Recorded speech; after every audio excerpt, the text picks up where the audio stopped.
பகைவர்கள் அழிய ஆடி மாதம் என்ன மாதிரியான பரிகாரம் செய்யலாம்? இப்போ நம்ம எல்லாரோட வாழ்க்கையிலயும் பகைவர்கள் தான். பகைவர்கள் எங்கேருந்து வராங்க?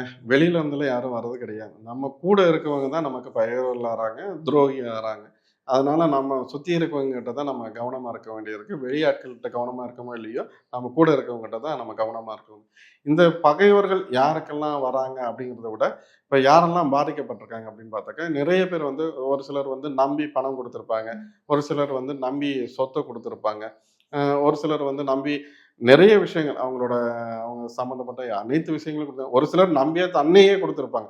இத்தனைக்கும் ஒரு நம்பிக்கையின் பேர்ல எல்லாத்தையும் இது பண்ணி பலர் வந்து இதெல்லாம் அபகரிச்சுட்டு, அவங்க இனிமே இங்க இருக்கக்கூடாது. இல்லைன்னா இவங்க இருந்தா தொல்லைங்கிற மாரி சில பேர் அவங்கள இல்லாம ஆக்குறதுக்கு கூட பலர் இது பண்ணியிருப்பாங்க. ம், ம். இத்தனையும் குடுத்து ஒரு மனுஷன் கடைசியில பார்த்தா, இவர்களால பாதிக்கப்பட்டு, இவங்க அந்த பாதிக்கப்பட்டவன் என்ன பண்ணுவான், நான் இனிமே வாழ முடியாது, இல்ல இறந்து போகலாம் அப்படிங்கிற மாரியான ஒரு சூழ்நிலைக்கு தள்ளப்படுறான். இப்ப அப்படித்தான் நெறைய பேர் இருக்காங்க. இப்ப சில பேர் நம்ம கூப்பிடுறவங்க என்ன சொன்னாங்க, "சாமி நான் கடன்னால இது பண்ணிட்டேன். நான் சிலருக்கு ஜாமீன் போட்டு இந்த மாரி ஆயிட்டேன்." இல்ல சில பேருக்கு எல்லாமே பார்த்தீங்கன்னா, நம்ம இப்ப யாரையும் குறை சொல்றதுக்கு இல்ல. குறையும் சொல்லணும்னா, அவங்களோட சில பேர் தெரிந்து தப்பு பண்றாங்க. சில பேர் சூழ்ச்சியில போய் மாட்டிக்கிறாங்க. இதான் ஒரு விஷயம். இப்போ இங்க இவங்களுக்கான ஒரு பரிகாரம், அதாவது எதிரிகள் இல்லாத நிலை, எதிரிகள் அழிந்து போக, இல்லைன்னா அந்த அந்த எதிரிகள்னால வர அந்த பிரச்சனைகள் பிரச்சனை. ஓயணும்னா, இப்ப நம்ம என்ன பண்ணலாம் அப்படின்னாக்கா, இத ஆடி பௌர்ணமி அன்னைக்கு நம்ம கையில எடுக்கலாம். இந்த ஒரு ஓ! விஷயத்த செய்யலாம். அப்படி இல்ல அப்படின்னாக்கா, திங்கட்கிழமை ஒரு சிலர் அந்த நாட்கள் தவறிவிட்டாக்க, திங்கட்கிழமை செய்யலாம். இல்லைன்னா ஆடி அமாவாசை அன்னைக்கு நம்ம செய்யலாம். இந்த விஷயம் என்ன செய்யலாம் அப்படின்னாக்கா, உங்களுக்கு பக்கத்துல இருக்க அதாவது சிவன் ஆலயத்துக்கு நீங்க போய் இந்த ஒரு விஷயத்த நீங்க செய்யற மாரி இருக்கும். என்ன பண்ணலாம் அப்படின்னாக்கா, தயிர்ல அபிஷேகம் பண்ணுங்க. சரி. அதாவது சிவனுக்கு வந்து தயிர்ல அபிஷேகம் பண்ணுங்க. சுத்தமான தயிர்ல வாங்கி அவருக்கு அபிஷேகம் பண்ணுங்க. அபிஷேகம் பண்ணிட்டு என்ன பண்றீங்கன்னா, அவருக்கான அந்த புத்தாடைங்கிறது கருப்பு பட்டாடை வாங்கி நீங்க அணிவிங்க. கருப்பு பட்டாடையில அணிவிச்சுட்டு, அதுக்கப்புறம் அவருக்கு அந்த பூ அலங்காரங்கிற ஒரு விஷயம் எதனால இருக்கு. சார் கருப்பு பட்டாணி? இல்ல இதுக்கெல்லாம் ஒரு அதாவது மாந்திரீக ரீதியா ஒரு சில விஷயங்கள் இருக்கு. இது அதாவது தாந்திரீக விஷயமா ஒரு சில விஷயத்த நம்ம சாதிச்சுக்கிறதுக்கு உண்டானது. இதெல்லாம் ஒவ்வொன்னு போனாங்கன்னா, இப்போ ஒவ்வொன்னையும் ஆராய்ச்சி பண்ண ஆரம்பிச்சாங்கன்னா, அதுக்கு அப்புறம் அவங்களுக்கு அந்த ஒரு பலன் முற்றுப்புள்ளி கிடைக்கும் போல. இருக்காது. இத நீங்க ம். செஞ்சா இதுக்கு அதான் சொல்லல. நான் ஒரு விஷயத்த செய்றேன் அப்படின்னாக்க, இது நான் செஞ்சது, நான் பலருக்கு சொன்னது. அவங்க சொல்லி இப்ப இதெல்லாம் வந்து இப்போ நான் வந்து என்னோட நான் எதனால கருப்புன்றத கேட்கேன்னா, அந்த கருப்பு போட்டுட்டு கோவிலுக்கு போக்கூடாது அப்டின்னே சொல்லுவாங்க இல்லையா? ம். அதனால கருப்பாடைன்னு சொல்றதுனால இல்ல நான் கேட்கிறேன். கருப்புங்கிறது முதல்ல கருப்புங்கிறது எதுக்கு சொல்லுவாங்க? கருப்புங்கிறது வந்து அத ப அத பார்த்தாக்கா அதாவது நல்ல நாள்ல வந்து கருப்பு கலர் ட்ரெஸ் போடக்கூடாது அப்டின்னு சொல்றது வந்து வழக்கமா வந்துட்டு இருக்கு.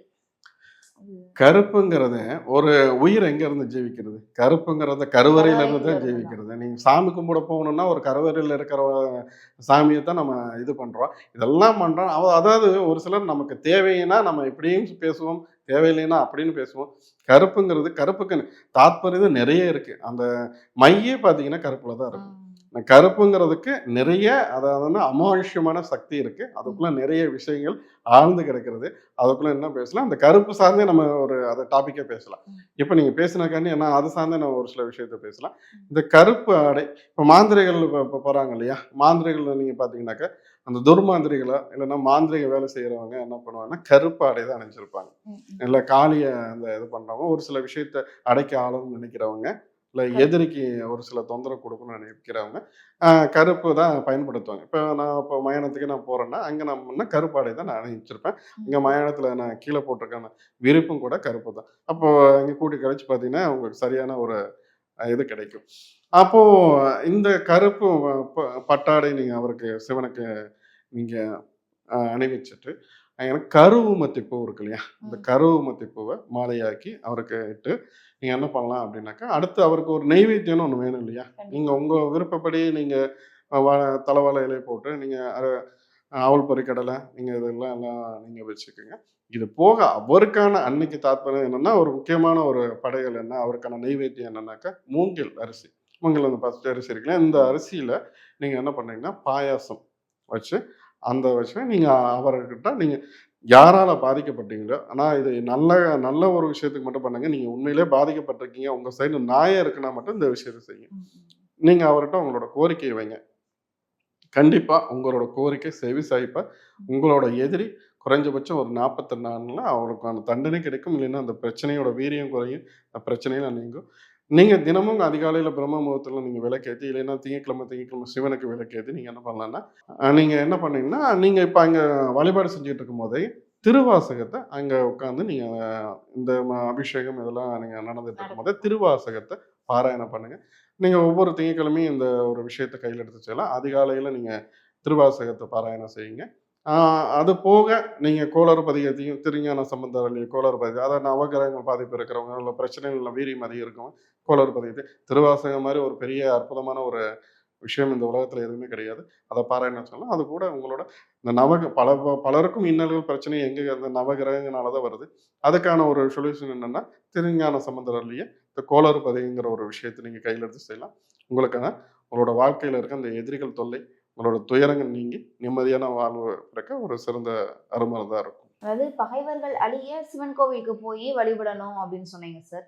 கோவிலுக்கே போக முடியாதவங்களால என்ன பரிகாரம் வந்து பண்ணலாம்?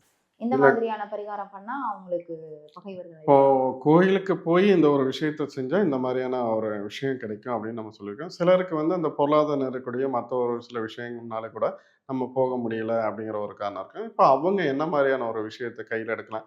இல்லைன்னா அவங்க அது சார்ந்து இங்க வெளிநாடோ, இல்ல வெளி இடத்துலயோ இருந்தாக்க, என்னால வர முடியல. அதுக்கான வாய்ப்பு இல்லைங்கிறவங்களுக்கு இந்த ஒரு விஷயத்த சொல்லலாம். நான் மறுபடியும் நான் சொல்ற ஒரே ஒரு விஷயம் என்னன்னா, உங்க சைடு நியாயம் இருக்கு. நீங்க பாதிக்கப்பட்டவர்னா மட்டும் இந்த ஒரு விஷயத்த செய்யுங்க. இல்ல உங்களோட போதைக்காக, இல்ல பக்கத்து வீட்டுக்காரன் உங்க வீட்டு வாசல்ல வண்டி நிறுத்திட்டான், இல்ல பக்கத்து வீட்டுக்காரி உங்ககிட்ட சண்டைக்கு வரா, இல்ல ரோட்ல போம்போது ஒரு சின்ன சின்ன பிரச்சனை. இதுக்காக வந்து நீங்க அதாவது மத்தவங்கள பகைவனோ, இல்ல கூட வேலை செய்றவங்க அவங்க அழிஞ்சு போகணும். இந்த மாரி ஒரு சில போட்டி பொறாமையினால இந்த விஷயத்த கையில எடுக்காதீங்க. ஏன்னா, இது வந்து உங்களுக்கு திருப்பி திருப்பி தாக்கக்கூடிய வரும். கண்டிப்பா. பலன குடுக்கும். அதனால தான் மறுபடியும் நான் சொல்றது. ஏன்னா, இந்த விஷயம் வந்து வராகிய கையில எடுக்கும்போது, நம்ம ம். சைடு நியாயம் இருக்கணும். இல்லைன்னா, நமக்கும் அழிவு கிடைக்கும். அதனால தான் நான் இந்த ஒரு விஷயத்த சொல்லிட்டு நான் விஷயத்துக்குள்ள போறேன். சரி, நீங்க கோயிலுக்கு போய் சிவனுக்கு பண்ண முடியல. அதுக்கு கொஞ்சம் ஒரு சில செலவுகளாகும். ஒரு சில விஷயங்கள்ல நம்ம செய்ய வேண்டியது இருக்கும். கண்டிப்பா. அதுக்கான அனுமதியெல்லாம் பெற வேண்டியது இருக்கும். சரி, ஓகே. இப்போ முடியாதவங்க என்ன பண்ணலாம்? அப்படின்னாக்கா, நீங்க என்ன பண்ணீங்கன்னா, வராகியோட எல்லாரும் இப்போ நம்ம எல்லார் வீட்லயும் வராகி ஃபோட்டோ இருக்கும். வராகி ஃபோட்டோ இல்லாதவங்க வராகியோட ஃபோட்டோ வாங்கிக்கங்க. ம். இத வந்து நான் என்ன சொல்லணும்னா 9 நாள், ம். அதிகபட்சம் 18 நாள். உங்களோட பிரச்சனையோட வீரியம் அதிகமா இருந்தா ஒரு 18 நாள். இல்லைன்னா 9 நாள் மட்டும் போதும். ஒரு வராகியோட ப படத்திற்கு என்னன்னா, ஒரு விளக்கு ஒண்ணு தனியா அதுக்குன்னு ஒரு விளக்கு ஏத்துங்க. அந்த விளக்குல என்ன விடணும்னா, சுத்தமான வேப்பெண்ணெய். இன்னைக்கு ஒரிஜினல் வேப்பெண்ணெயே டூப்ளிகேட் தான் இது பண்றாங்க. அதனால நீங்க நல்லா தெரிஞ்சு ஒரு சுத்தமான வேப்பெண்ணெயில நீங்க தினமும் அதிகாலை பிரம்ம முகூர்த்தத்துல எந்திரிச்சு, நீங்க வராகிக்கு விளக்கு ஏத்துங்க. விளக்கு ஏத்திட்டு, நீங்க அங்க உட்கார்ந்து வராகி நாமத்த பாராயணம் பண்ணுங்க. நீங்க உங்களுக்கு யார் பிரச்சனைக்குரிய நபரோ, நீங்க அம்மா இவ தான் இந்த சம்மந்தப்பட்டவங்க தான் எனக்கு பிரச்சனைக்காரங்க. இவங்கனால தான் நான் இந்த எனக்கு நிலைமை அப்படின்னு சொல்லி உட்கார்ந்து, நீங்க உங்களோட கோரிக்கைய ஆத்மார்த்தமா அழுதே நீங்க வைங்க. நீங்க உங்களோட கோரிக்கைய வைங்க. அவன் யாரு சம்மந்தப்பட்டவங்களோ, உங்களோட அந்த பிரச்சனைக்கு எதிரி யாரோ, அவங்க ஒண்ணு உங்ககிட்ட சமாதானமா போவாங்க. இல்ல அந்த பிரச்சனையே வேண்டான்னு ஒதுங்கி போவாங்க. இல்லைன்னா, அவங்களே இல்லாத ஒரு நிலை உண்டாகும். இது வந்து கண்டிப்பா இது நடந்தே தீரும். எப்பேர்ப்பட்ட நீங்க எதிரியா இருந்தாலும் சரி, அவன் கத்தியே எடுத்துட்டு நிக்கிறானாலும் இந்த ஒரு விஷயத்த செய்யுங்க. அவன் ம். இல்லாத ஒரு நிலையாகும். எதிரியே இல்லாத ஒரு நிலை இது குடுக்கும். ஆனா, குறைஞ்சது 9 நாள், அதிகபட்சம் 18 நாள். 11. இது போதும். இதுக்கு மேல இத தொடர்ந்து செய்ய வேண்டாம். இது ம். வந்து ரொம்ப ஆக்ரோஷமான ஒரு விஷயம். அவள ம். நம்ம ஏற்கனவே மூர்க்கமானவ வராகி. அவள வந்து இன்னும் மூர்க்கமா நம்ம அ ஆக்கிடக்கூடாது. சுதி ஏத்தி விடுற மாரி. அதனால இத கவனமா செய்யுங்க. இது எதிரி அழிகிறதுக்கு, எதிரியே இல்லாத ஒரு நிலைய குடுக்குறதுக்கு நல்ல ஒரு வரப்பிரசாதமான ஒரு அப்புறம் அதுக்கப்புறம் அவள ஆ நீங்க பக்கத்துல இருக்க ஆலயத்துக்கு போயி, முடிஞ்ச ஒரு அதாவது இளநீ அபிஷேகம். இளநீ கூட ம். கற்கண்டு சேர்த்து ஒரு அபிஷேகம் செய்யுங்க.